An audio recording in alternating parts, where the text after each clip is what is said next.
Paano ba ang magmahal? Love, kilig, ano bang meron doon? Iyon din ang tanong ni Leah sa sarili.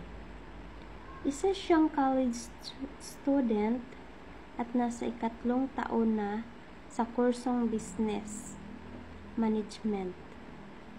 Common topic sa klase ang love at kilig na yun. Pero para kay Leah, mas importante ang may alam ka sa klase kisa may alam ka sa love. Yun kasi ang sabi ng tatay niya, mag-aral daw muna, saka na yung boyfriend kapag may trabaho na. Darating daw yun sa tamang panahon at hindi dapat madaliin. Sa una ay wala naman sana siyang pakialam. Hanggang sa nakita niya si Mike sa basketball court noong entrams. Engineering student ito. Naging magkalaban ang klase nila at klase nito sa basketball. At sa halip na i-cheer ang mga kaklase, si Mike ang kanyang i-cheer. Crush at first sight.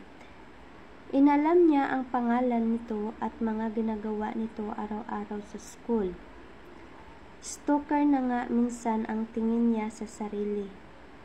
Sinadya niyang dumaan sa classroom nito para sumulyap sa crush niya.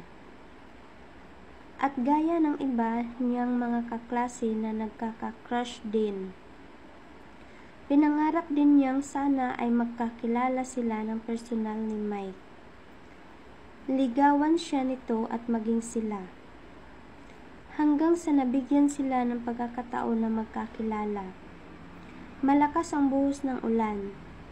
At sa dinami-dami ng araw ngayon pa, nakalimutan ni Leah ang kanyang payong. Sumingit siya sa maraming nakasilong sa waiting shed. Maghintay na lang sana siyang tumila nang tumabi sa kanya si Mike. Di ba tagatanawan ka? Nakangiting tanong nito sa kanya. Ako ba? Itinuro pa niya ang sarili. Magaling na ang sigurado kaysa mapahiya siya. Oo, ikaw si Leah. IBM student, di ba? Oo, kilala mo ako?